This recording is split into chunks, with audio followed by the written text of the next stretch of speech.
started. If everybody will please stand, we'll have our invocation.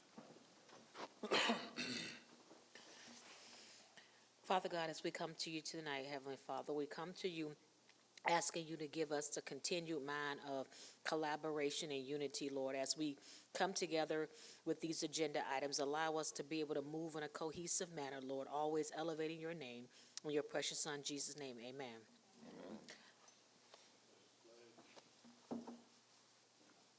Allegiance to the flag of the United States of America, to the republic for which it stands, one nation, under God, indivisible, with liberty and justice for all. Honor the Texas flag. I pledge allegiance to thee, Texas, one state, under God, one and indivisible.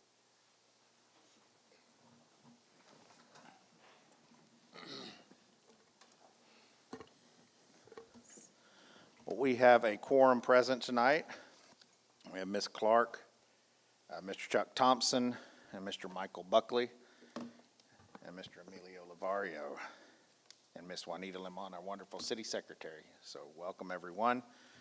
Do we have any public comments? All right, no public comments tonight. Move on to new business. Do we have any new business spotlight for the Cleveland area?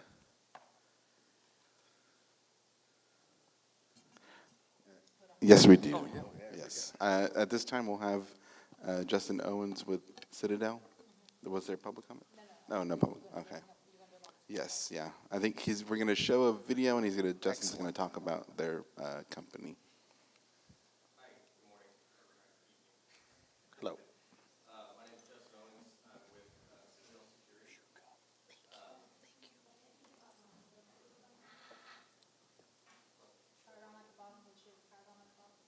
Citadel Security. It's working now. Okay. Hi, good morning, or good evening. My name is Justin Owens. I'm with Citadel Security. We do mobile surveillance solutions. So we're a member of the Commerce. I live here locally. We offer mobile surveillance trailers for construction, events, things like that, as well as physical infrastructure surveillance for buildings and houses and home developments, things of that nature. I just wanted to kind of come in and show you guys some of the offerings that we have. I have a video prepared just to kind of show you guys some of the different solution sets that we have.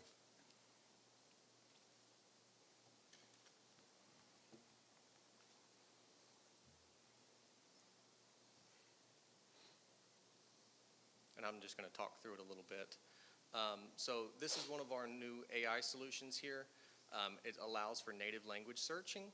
So across multiple different solution sets, we can come in and look through different trailers or different locations, or even physical infrastructures, and type in, I'm looking for a silver truck that's parking, or a lady that's walking a dog. So instead of searching for hours and hours worth of video, if we have a description of some sort, we can type that in and pull up that video very fast, which helps to cut down on law enforcement reaction time, things of that nature. So once you find that clip, you select it, pops up, it'll play. Furthermore, that same system will allow us to do license plate capturing with non-license plate cameras.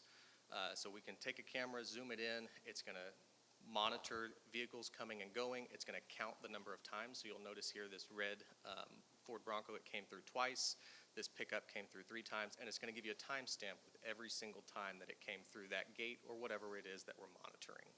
We can also put in license plates of interest. So this is my pickup truck. You'll see 102 sightings. So it'll track across multiple different facilities. Additionally, we're able to do face detection and capture. So across multiple sites still, and it's going to see folks, monitor them. We can click, play that video. Many of our cameras, PTZ style, will do auto tracking. So as that person walks by, that camera's going to pan around and follow them in a particular area. So that can work well for job sites, things like that, when they cross a certain threshold. Some events are interested in people counting and things of that nature. So we can track the number of people coming through businesses, through the front door, to monitor traffic flow through different areas.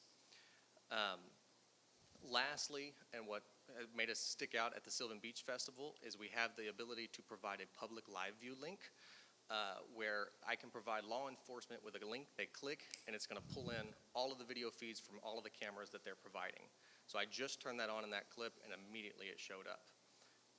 These are just some quick slides as far as what it is that we have. You'll notice this is by the old Western Auto Building. We had a unit there for quite a few months, just kind of showcasing. This is a Humble ISD event monitoring a football game. Again, it's always relevant to know who's sneaking around, who might be around the corner of the building. This was actually Pasadena Livestock Show and Rodeo.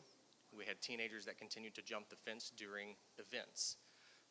So the units are not only for construction, they are also leveraged in events and rodeos and things of that nature, so that it gives an extra view to law enforcement, right? Something they can see at any given point. We are able to detect things like fast-moving objects, so that if there's a car speeding in certain areas, we can track that a little differently than we would other things. But overall, we have a lot of different security solutions, from cameras to alarm systems and all of that good stuff. So I just kind of wanted to show you guys what we had and who we are, what we do. Excellent. Thank you, Justin. Thank you so much. Appreciate it.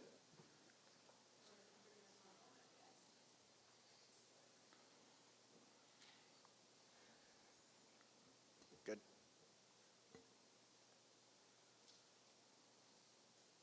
Good. All right, so we're going to move on to the Cleveland Chamber of Commerce update. We have Mr. Bryan with us today. Yeah.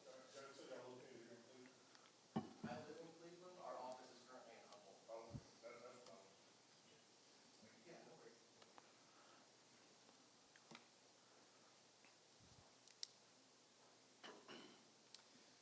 Good evening, ladies and gentlemen. My name is Brian Garcia. I am this year's president and chairman of the chamber, and I'm grateful to be with you all today.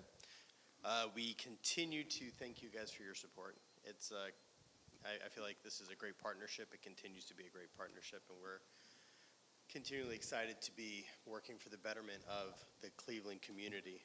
And with that, we've got a few events coming up that I think are that are all going to be fantastic. The first one is coming up this Thursday. It is our May luncheon. So the luncheon we have every month, but it's going to be a themed luncheon, something special. It's going to be the infrastructure luncheon. And it's the highlight is going to be, we're going to have a panel discussion talking about the infrastructure coming to the area. We're going to have representatives from BNSF, Comcast Xfinity, TxDOT, and Entergy will be there, and just talking about some of the building going on in their respective spaces. And then right after that, there's going to be what Entergy is billing as a resiliency ribbon cutting. There's a series of large infrastructure projects that Entergy Texas is kicking off this year, and one of them is right here in Cleveland. And so we're going to have ribbon cutting on this project, and we'll talk a little bit about that project the day of, but definitely want to invite everybody in the EDC to come on out. We're going to have some giveaways and things like that, but really great information about what we're doing to invest. We were talking a little bit about it at dinner. What's really great about it, though, is that it's work that's going to affect not just kind of businesses, but even like people's community, like their neighborhoods and their homes. So learn more about that. That's coming up this Thursday. That's the May luncheon for the Chamber of Commerce, with the ribbon cutting right after. Any questions about the luncheon? The next event, this is one that we've done for years now. It's always super popular. It is the Taste of Cleveland. That's coming up on Thursday, May 15th. And that's going to be from 11 to 2. And the theme this year is Throwback Thursday. And I've got a couple things that I'm thinking of. They're kind of nostalgic dishes my abuela used to make. So I'm not sure what I'm going to make yet, but it's always very good food. What I'm really hoping is that somebody finds the recipe for it and makes some of that great rectangular pizza we used to get in school. So I'm just putting that into the universe. If anybody knows, Throwback Thursday, make the pizza. It'll be good. The last event we have coming up, or the last one I'm going to tell you about, is the ribbon cutting for the museum renovations. I don't know if you'll have heard, the museum here in town has been doing a lot of renovations. So Monday, the 19th at noon, we're going to have a ribbon cutting to kind of commemorate all that. So again, just lots of activities to celebrate the culture of Cleveland and what's been going on here. And again, looking down the pike of what's coming for the future. Any questions for the chamber? No, go ahead. Any questions? I want to thank Brian and the chamber overall for really, y'all just been such a great partner. I love y'all's interaction with Emilio, with the EDC, and with the various positions in the city. So thank y'all. I'm really loving the collaboration that everybody's putting in. Absolutely. Likewise. Thanks, Brian. Emilio's pretty good. There you go. All right, we're going to move on to reports and comments from board members. I know we got a little bit of a smaller panel tonight, but that's okay. Mr. Buckley, would you like to start us off?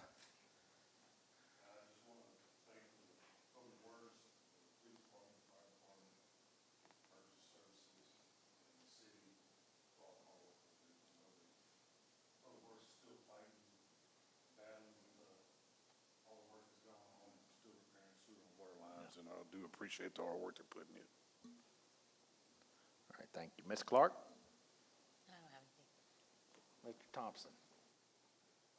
Want to thank the Constable Zach Harkness for having a Meet the Constable get-together at the clubhouse out in Grand Oaks. He had a full staff show up, and it was very informative as to what was going on and what they are currently doing and will be doing. The other thing is there is going to be a new restaurant opening up perhaps by the end of this month out at the clubhouse there in Grand Oaks. The gentleman that, two gentlemen that own Ranch Hand Cafe are opening this up. It's Bistro at the Grand or Grand Bistro. So, hey, anytime that it does get opened up, if anybody wants to come out, it's got a nice patio out there to sit on. So hopefully that will get up and running pretty quickly. Excellent. Just a couple things real quick. I just very happy, as all you know, we have a new city manager starting for our city here in a few weeks, so that's very exciting. Everybody gets a chance to know him. That would be great. And I just want to thank the residents of Cleveland for getting out and voting in the election this past week, and also their continued support in functions like Coffee with the Mayor and their various functions through downtown. So we just want to continue to drive interest and have everybody take part in what's happening here in the city. And I guess with that, we'll move on to Mr. Emilio, the director's report. Well, thank you, Mr. Vice President. It's been a little while since we last met, but we've been very busy. We've had a few positions that we've filled. As you'll notice, Heidi is transitioned from board member to staff member. So I've been happy to have her. She's been doing a tremendous job, and just training and orientation as far as new employees go in our community development department. But if you can go to the next slide, please. I just wanted to highlight a few different things that we're working on.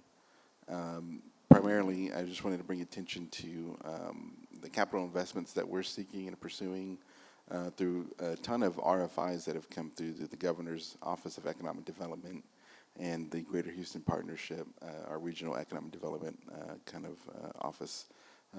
We've sought close to $7 billion worth of potential private investment thus far in 2025, and with that, the potential to, create up to 6,600 new primary jobs in the Cleveland area. So, like I mentioned during the annual report, this isn't necessarily investment that would materialize, but we miss 100% of the shots that we don't take, and so we've been really getting after it, really being aggressive in terms of responding to these RFIs, really promoting BNSF as an asset in some of our other greenfield opportunities and existing buildings. So we're getting the word out about Cleveland, and hopefully some of these will come to fruition. I wanted to bring attention to an event that we're going to be co-hosting soon, the Community Housing Fair. We were approached by Tough Kids, a local nonprofit, about the need for kind of education and advocacy in the housing space. And so we're going to be collaborating with them and the chamber and some other folks to produce this event. It'll be June 8th from 6 to 8 at the Cleveland Civic Center. So please join us for that. More details to come. And we've also been collaborating with the Small Business Administration, the local Houston office. And, through that, we also feel like there's room for some education in supporting our small businesses and entrepreneurs. And so we'll also be looking to do an event in July 17th at the Civic Center. And there'll be more details to follow in terms of time and format and topics and stuff. But really looking forward to collaborating with SBA and the Chamber and everybody. And then we have on the front of business development, industrial recruitment, we have a few meetings set up. One of our consultants that we're working with is help us set up some meetings in a few weeks with some regional, commercial, and industrial real estate professionals, brokers, site selectors, and developers. So hopefully more to come on that. But yeah, I just wanted to update you on our activities. Hopefully y'all can join us for the luncheon this week. If you haven't, get RSVPs to Heidi. But that's all I have for y'all. Well, that's very exciting, Emilio. I mean, yeah, $7 billion worth of project. If we hit on 3%, that's a lot of money. So good stuff. All right, we're going to move on to the consent agenda. All consent agenda items are considered routine by the EDC board and will be enacted by one motion. There will be no separate discussion on these items unless a board member requests an item be removed and considered separately. So I'm sure all of y'all had a chance to look through the meeting minutes and the monthly financial statements. Do I have a motion or discussion on items number 8 or 9?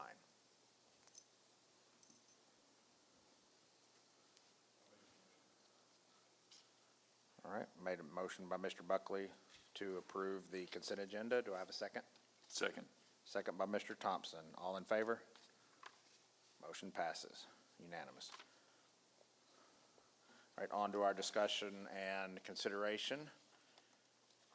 We have an update on projects concerning beautification and improvements to city facilities and parks. If I Mr. can get the Emilio? Okay, here we go. So Roger couldn't be with us this evening, but just real quickly to touch on some things. We discussed with the Parks Board some of the proposed options for shade at the Austin Memorial Library. They wanted to see some other considerations, so Roger is working on that along with Cody to kind of present some more options before we finalize those. And to have a better informed idea about cost on the shading improvements. We did execute a small improvement project at the old fire station pavilion, some drainage improvements. If you noticed before, it would kind of hold water after some heavy rain events, so worked with a utility contractor there to do some drainage improvements, and hopefully, we can pass by later this evening and see how it's holding up. Hopefully it's performing well. And then we're also going to be working on acquiring some benches at Samuel Wiley Park.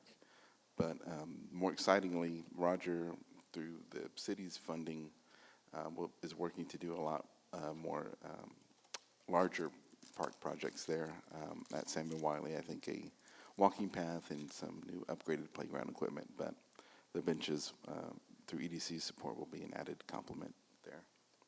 So, did you have a question?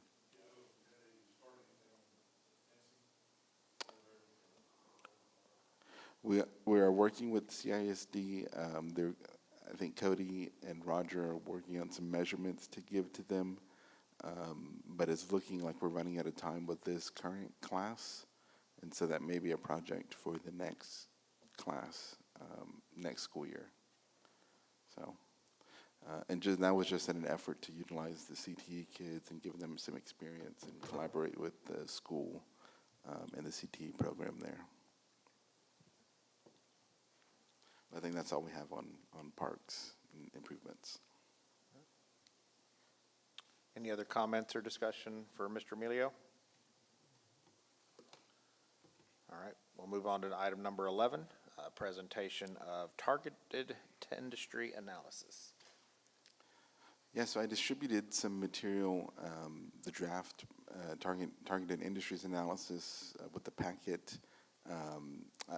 There was a miscommunication with our consultant, and so they'll be actually making this presentation in at the June meeting.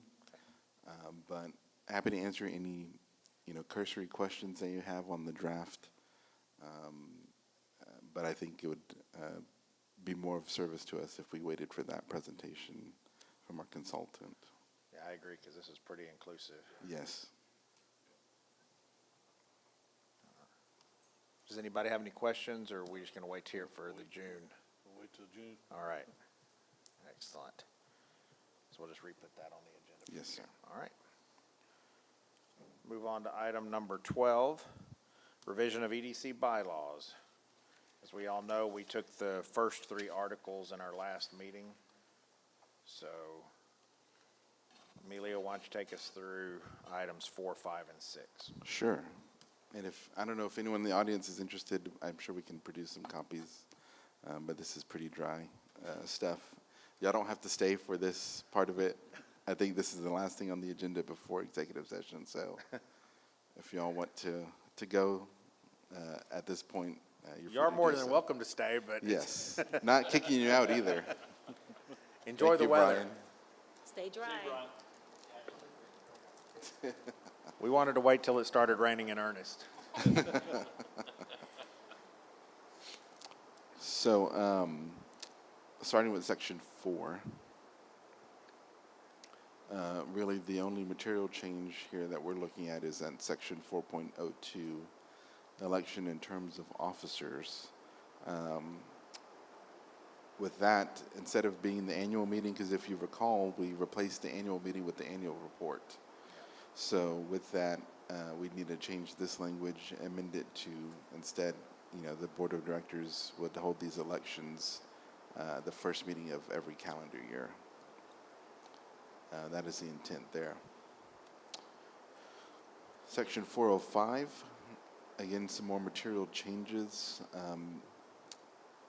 If you're probably familiar, the Office of the President of the EDC had historically, before there were staff, had kind of burdened a lot of the kind of executive and managerial functions of the business of the corporation.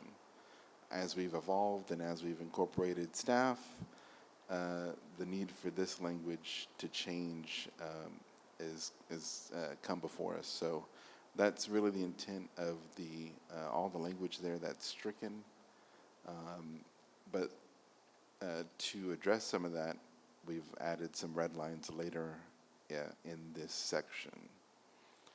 So no changes to vice president language, secretary, or treasurer, at least from staff. I don't know if the board had any recommendations on that language. But skipping ahead to some of the material changes, we're adding section 409 after section 4.08 treasurer. We're proposing to add 409 rather to address ex officio members. So my position, city manager's position, and then any other ex officio that y'all would create, just to address that, they're non-voting members, and that y'all can appoint other ex officio members.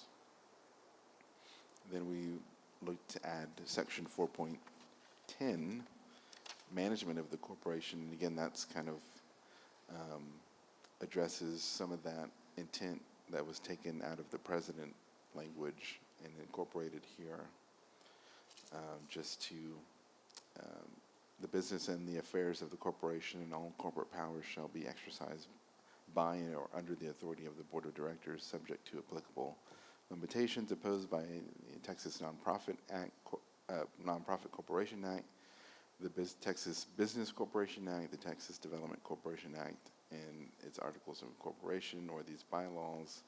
The board may, by contract, resolution, or otherwise, provide general or limited special power and authority to the officers and employees of the corporation to transact the general business or any special business of the corporation, and may give powers of attorney to agents of the corporation to transact any special business requiring such authorization. I think some of this was implied. Now we're kind of spelling it out to where, it's either you spell it out for this office or this employee, or this agent to do certain things. And then adding section 4.11 regarding employees in relationship with administrative departments of the city. This is kind of general. I think we wanted to, incorporate some flexibility, but with the approval of council, the corporation may contract with the city of Cleveland for such full or part-time employees as needed to carry out the business programs and obligations of the corporation. These employees shall perform the duties outlined in their contract or job description. And so I think we kind of view this through the lens of the annual budget, any positions associated with that or created with that, or the line item, the administrative cost to the city that we've been incorporating for the last few budgets. Opens up a lot of flexibility in that staffing. Yes. And we utilize City Secretary's Office, Public Works Department, HR, Finance, Tommy Ramsey, our city attorney. So we utilize the city for a lot more services just other than EDC staff. And then section 4.2 under that same section, subject to the paramount authority of the city manager under the charter of the city, the corporation shall have the right to utilize the services of the city staff and departments, provided the performance of such services do not materially interfere with other duties of such personnel. So, well, yes, the corporation does technically can employ employees. Kind of that administrative oversight is going to be given to the city manager. Yep. I report to the city manager. I also serve at the pleasure of the board, but some of those more administrative kind of managerial functions are, from my superior, are done via the city manager. Do we want to, let's take one article at a time. And does anybody have any discussion on any of these proposed changes to Article 4? Yeah, I just want to get some clarification. So on the president now, his powers, he's not controlling the board anymore, correct? Right. This would remove that from that presidential language and then incorporates it under section essentially 4.10 to where y'all, through like a resolution or some other specific documents or instruments or other action, can designate that to other, either employees or board members. Yeah, well, I'm kind of on the fence on that one because the president, he's elected because a lot of the board members don't have the time to be here to take care of that part of it, or can't be contacted in a timely manner. So to me, that's what the president's there for, is to be able to take those actions and serve as the voice of the board when it's needed. Well, I think that one way, a lot of the things that the president would need to be present for, whether it be signing documents or or going to meetings, or he's still authorized to do all those things. Or that's not taken away, correct, Emilio? You're right. I mean, that still is performing as. So my way I look at this is, the president, even with this language, is still very limited on what he can do without a vote from the board. There are certain things that the president can do, but it's not all encompassing. Now, the board can grant in 4.10 the power to operate at a certain capacity to the president, whether it be for or any other member, correct? Am I correct in that assumption? Yes. But I hear what you're saying, Mike, and Because too, the thing is going to happen, this is my other concern, is if certain positions aren't filled at any certain time, then whoever had that power, now we got to go back and reinstate or give that power back to the president to be able to handle that situation. So that's just kind of where I'm at on that, because, in perfect world, we never have to worry about it, but this is not a perfect world, and it's just something that hopefully this board won't ever have to worry about, but future boards may have to deal with, and then they're stuck with having to go back and redo all this stuff, and I don't know if there's a way to look at the language and maybe straighten it where if those positions aren't filled, then that power automatically goes back to the president or what, but that's just where I'm at on that. I'm trying to look into the future, not really so much as the present tense, but, you know, the what ifs, that's the big thing. So in a matter of speaking, let's say that tomorrow for like Emilio wasn't here, who would be that conduit until we filled that position again? Would we have to go and actually vote on somebody to kind of do certain responsibilities? So what do you think there, Emilio? How are you thinking through that? Well, the language that is proposed to be removed, Doesn't really change that. yeah, the spirit is still there. It's just, I think, saying the board has to be a little prescriptive, you know, through some kind of either adopting some standing orders or rules, or at some kind of temporary action, or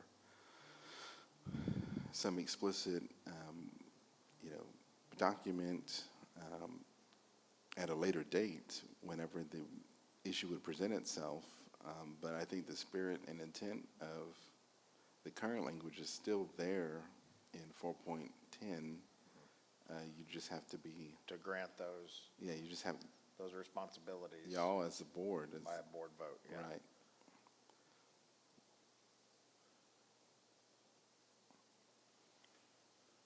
But that's where I come back to, sometimes there's situations where the president has to make the decision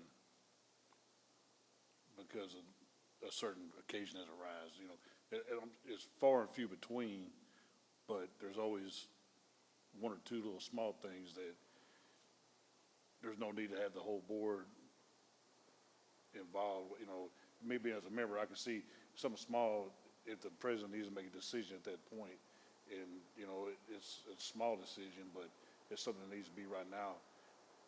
Instead of being put off for a month or have to have a special call meeting, they're able to do that. And the way and maybe I'm misinterpreting this, but maybe the way I'm interpreting this wrong, but I'm interpreting it that no matter what, the whole board has to make that decision, that the president no longer can do that, correct? Well, we could work on a resolution after adopting these bylaw amendments to kind of outline the duties and responsibilities of the EDC director, you know, my position, and then within that resolution have language in there that says the president shall act in absence of the director until another director is appointed. Language like that, I think, could be incorporated into a resolution, which I think is kind of where we can take this, because the language in 4.10 is still kind of flexible. Yeah, it says by contract, resolution, or otherwise provide general, limited, special power and authority to the officers and employees of the corporation. So I think we can handle that through a resolution. And we can do that on the same agenda. And just another whenever question. we go to adopt these. All right, well, just another question then. By saying that the president is no longer the executive officer, who becomes the executive officer of the EDC? Right. That, again, I think that's vested in 4.10, and that's going to be on us, I guess, to define. But I don't know if you want to define those in the bylaws necessarily. We could add another section that talks about executive function, or we can expand on that in 4.10 if you think it's needed. If you wanted it to be language that's within these bylaws. Well, me personally, I would like that, because what it does then is sets everything straight. It's got everything already outlined on who does what and who can't do what. Maybe I'm just want a little bit more detail or too much, I'm not sure, but that's why I'm asking the question. Okay. So Emilio, how would we be on time frame of, if we looked at that language one more time and brought it back next month? Because next month, we plan on having a full sitting, EDC. And just since these are our bylaws, have them be fully voted on at that point. I mean, let's go ahead and go through the articles, but how's that gonna do us on timeline? With where we are in the calendar, can we push that and not risk anything? Let me see. Oh, yeah, the next sections are very short. There's No, I nothing- mean, I'm well- not talking about, I'm just talking about in getting this voted on, if it's not until June, is that okay? Yeah. Well, yes, I'll take this feedback and incorporate that into some, we'll rework these red lines. We'll bring it back with section 7, 8, 9. Well, Is that you're saying? what is everyone else's thought? I hadn't, Mr. Clark, Mr. Thompson, what do y'all think?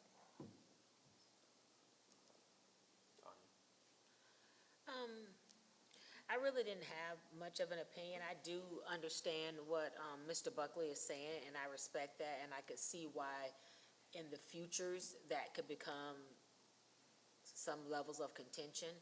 So I'm supportive either way. But, I mean, I guess I didn't really give you a definitive answer.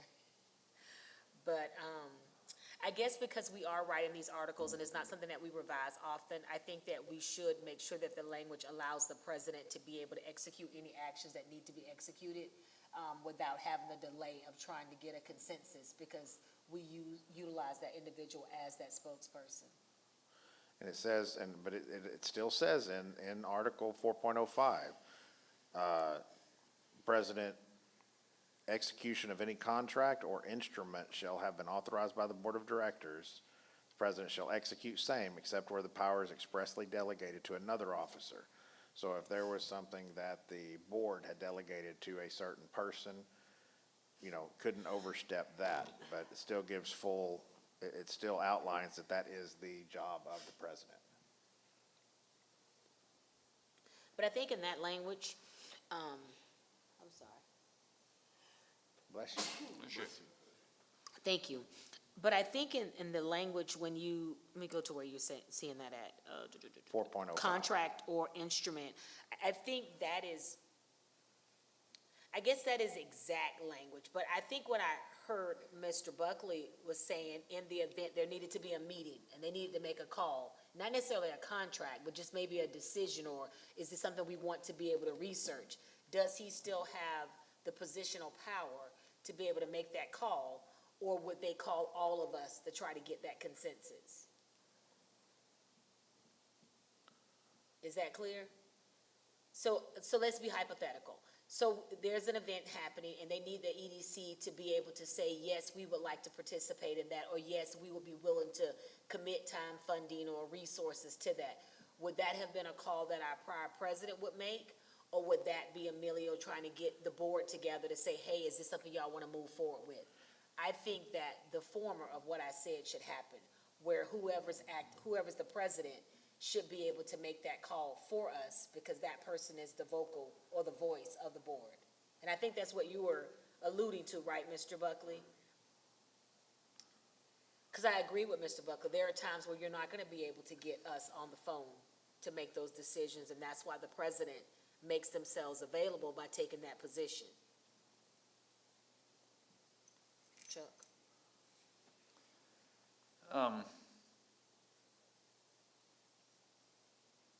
I think both points are valid, and I think it's gonna come down to the legalese on how we want to define an eventuality that may or may not happen. Yeah. But I do think I think the language gives the president the ability to make a decision at, for lack of a better description, a moment's notice. Current language or prior language? That's what I'm not sure. And I think that's where the legalese comes into play, that it's probably saying the president can do that. But sorry, Business Law 101 was a long time ago. And maybe we need to have a little more plain language stating that the president has the ability to speak for us at a moment's notice on a decision that, needs to be made, and unfortunately, we are unavailable or unreachable. Again, maybe it is in there. So, boy, I tap danced around that pretty well. I think maybe we just need to get a little bit more clarification, either from Tommy or from Emilio, and have it teed up for next month so that we can go ahead and move forward certainly with Article 4. Yeah, I agree. I think if it's not clear and we have to make assumptions, we go back to what Mr. Buckley said. Because what if the next board do not interpret this the way our intended purpose? And we shouldn't have to leave other individuals to say, I don't know what they really meant. So if we can make it clear, exact, I would like to move in Yeah, that because direction. because Emilio, or let's just say the director, is our boots on the ground operating voice and function of our EDC board. So that's where I look at some of this language, and I think it does need to be removed, because this second strike of the president shall supervise and control all of the business and affairs of the corporation. That's a very heavy statement. Yeah. It's too overreaching, because this is the board that directs Emilio. And by our own articles, we elect officers annually.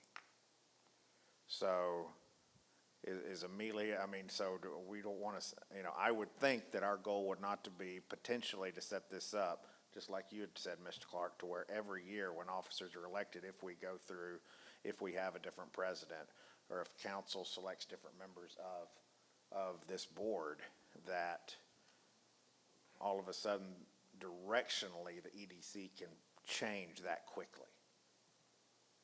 Because I think that could derail a lot of progress. Well, that's kind of been the problem in the past. I agree with that. That's why I asked, Yeah. who's the executive officer at this point, or who Yeah. has control of which direction the EDC goes? Is it still gonna be the president, or is it gonna be the EDC director? That's kind of where we're at right now, and I know it's kind of been the thing of the past. For a long time, they didn't have a director, Yeah. so the president was the acting director, and they did have one for a little while, but it still seemed like the board was directing every Yeah. move that was made. I know we're trying to get away from that because we're not here every day to deal with the day-to-day responsibilities of that, and that's all on his shoulders. If it doesn't go the right way, then of course we're all gonna have questions and expect answers. So, the way to me it seems is still at this point there's no like definition of who's in charge. Right. And that's the kind of thing that, I really like to be straightened out, or whose role is what when it comes to that. And if somebody's not there, who takes on that responsibility? Because the way it would fall to me, I would think the president would have to pick up that responsibility, like they did in the past, but just for that short term of. Yeah, that would just be an interim position while we found that new director. And like I said, I may be reading too much into it, but I try to find the small things that can pop up Yeah. to be an issue. And I don't want to make a big deal out of it, but it's just questions I had and No, and I think concerns. it's a valid question. It's a valid question, because I think that this does need to be reworked some. I'm glad that these strikes are here but just having everybody on the same page and fully understanding what, the definition of roles are just helps everyone. So we all may answer this question several different ways. You know, I mean, the way I look at it is we have hired Emilio to, he kind of is guided by the board on direction, directionally on things through these meetings and through directionally where are we putting our pens as far as, what our action items are. But if I'm reading this right here, as it's currently written, President shall supervise and control all of the business and affairs of the corporation, that almost recommends that any current sitting president can go to Emilio and say, I want you to do X, Y, and Z. And that might not be the will of 6 out of the 7 people sitting on this board. So, and I know we're not making a mountain out of a molehill, we just want to be clear on how we see this. Kind of like you, Chuck, I feel like I said a lot of words and didn't say much. Well, I think we're sort of all tap dancing around, and I think what the bottom line is, we need to know if Emilio is not here for whatever reason, what are the duties of the president of the board? Or do those duties fall to the president of the board? The way I'm looking at it currently, these are Emilio's decisions, like you said, with guidance from us. Yeah. But if for whatever reason, he's not here, incapacitated, whatever the case may be, who do those duties fall to? And I'm assuming it is the president with guidance from the board at that point in time. Well, I would think that's a perfect way to put it. I would think that we could get with Tommy and write just a simple statement in there reflecting that. Yeah. I mean, that way there's no questions. If we have a 2-week absence from Emilio, or if we have something like that, that way nothing gets missed here. Because I think that ultimately is the goal. We don't want anything to get missed. We want you to be able to have a vacation every now and again. Is a thing where if, like you said, a moment's notice, the president needs to make a decision. Yeah. We still got to be able to have that in there where that decision can be made. So, because I mean, for the most part, nothing's made without the decision of the board. But sometimes that, it does come up, and there is a issue where Emilio's going to need to answer right away. And so is it the will of everybody? Am I getting the direction that we might just want to just tweak the language a little bit to get a little bit more clarification and bring it back on next month's meeting? Everybody? Yes. Okay. All right. You good with that, Emilio? Everything? All right. So you want to just run us through Article 5 and 6? It doesn't look like there's a lot of. No, these are mainly related to transactions and then kind of the financial record and bookkeeping. There are no proposed changes. Okay. All right. Well, we'll just wait, and since we're having those, unless y'all want to vote on 5 and 6 now, I think we just vote on all of them in June. Oh yeah, these are just for discussion. Okay, yeah. Perfect. All right. Any other questions or comments on item number 12, revision of EDC bylaws? All right.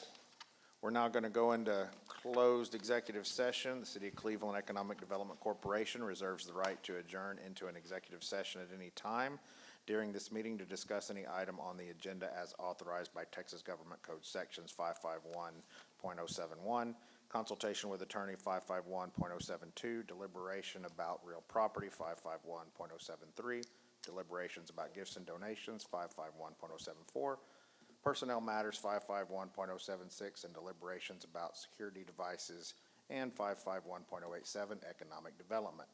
The time is now 7:03. I'm going to executive session.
All right.